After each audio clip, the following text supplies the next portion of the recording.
it is. Johnny Christmas is a professional hacker for hire and Times Man of the Year 2006. That's Time, the man-made construct, not the Earth magazine. He's rocket cycled all the way to the Ghost Planet this month to bring us tasty tales from Universe G6159's corporate headquarters that will both terrify and amaze. Welcome, Johnny Christmas!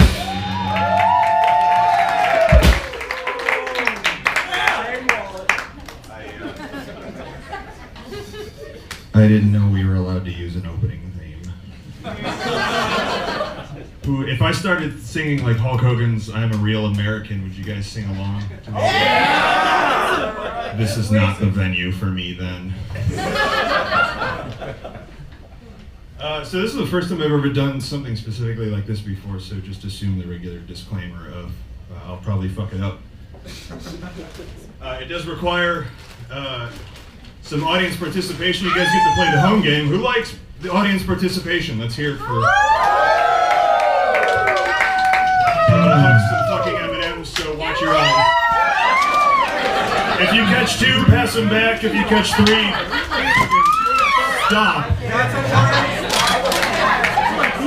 Also, I can't see shit, so this is on you.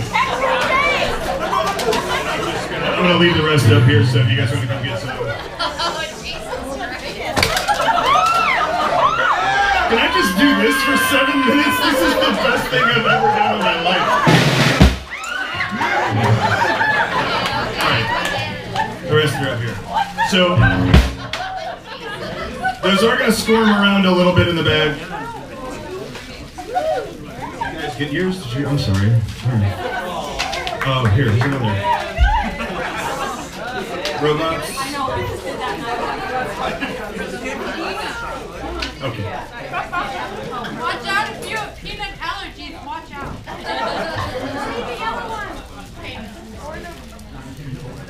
So right, hopefully most of you got your bags of telekinetic M&Ms.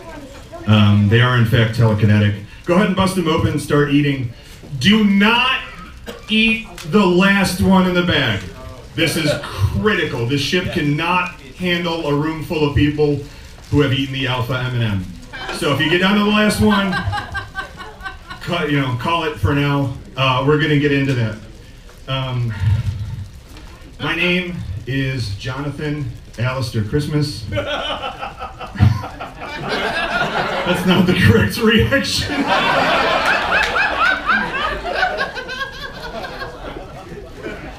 Everything else I'm about to tell you is true. Yeah. So I am a hacker for hire, which means that I actually spent an incredible amount of time as a corporate shill engineering defensive IT systems in order to defend against the attacks of the day.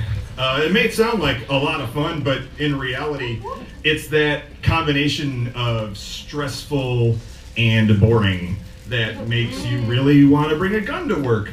And since this was back in the year 2011, Earth year 2011, I don't know what the math is on that, and the US had not mandated that all the corporate employees carry guns yet, we were kind of left to our own alternative devices to entertain ourselves. And as many of us Earth corporate employees know, one of the greatest ways to deal with stress and boredom is to go get snacks.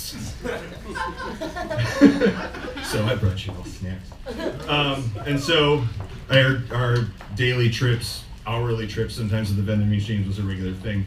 The snack of choice for our team, the information security team, was the bag of M&Ms.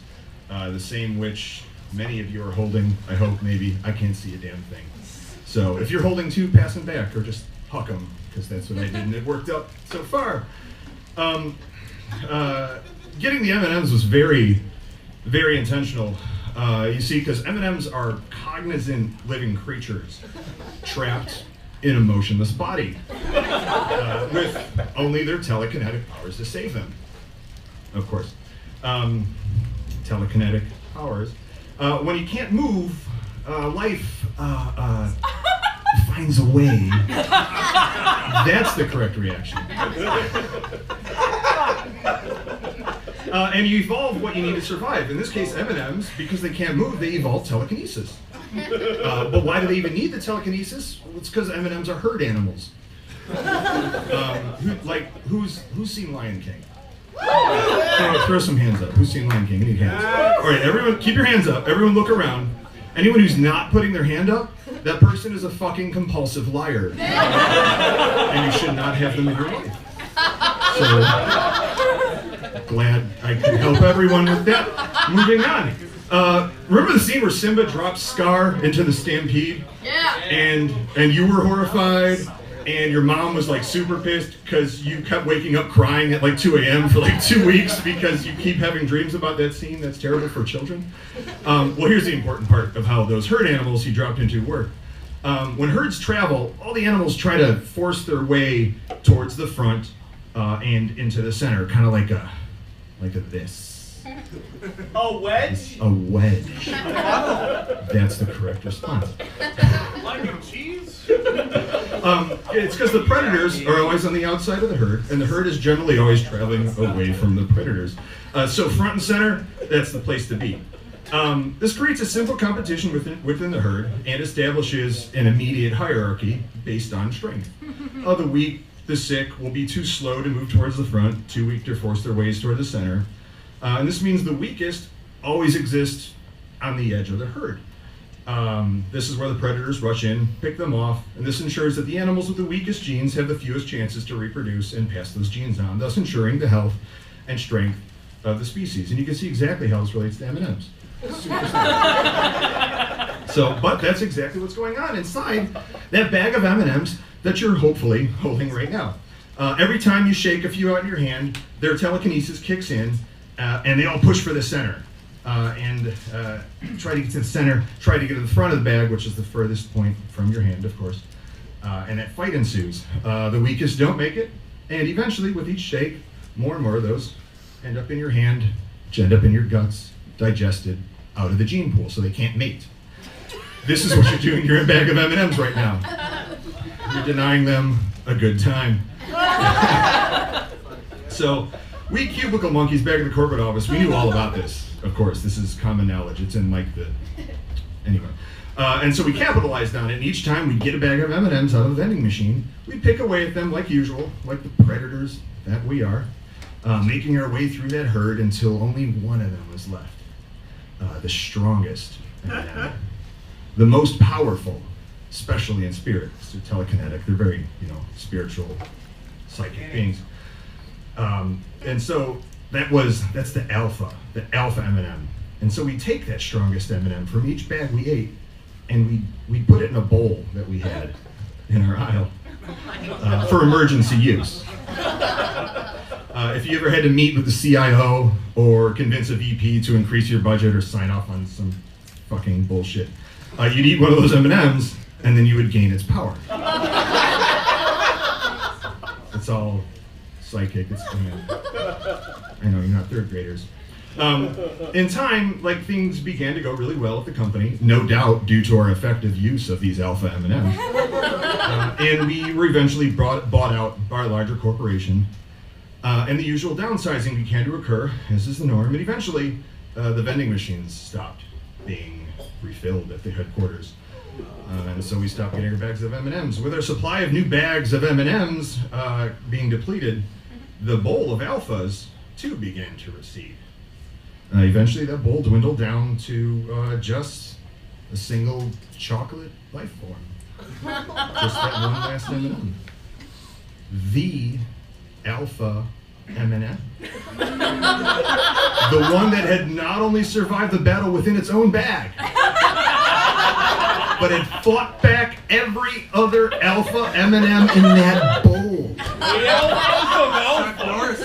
It was the strongest, most experienced M&M in existence.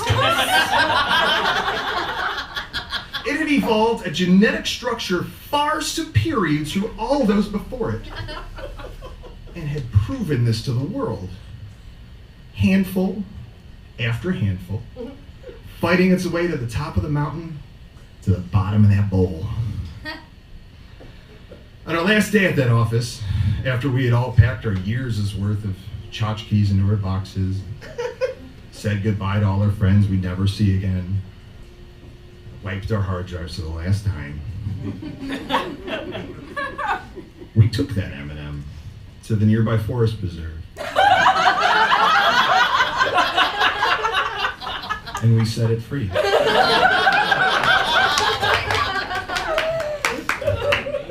So, if you're ever out on a walk, settle down, guys. If you're ever out on a walk and you see a lone M&M on the ground, it's very likely that M&M is that M&M.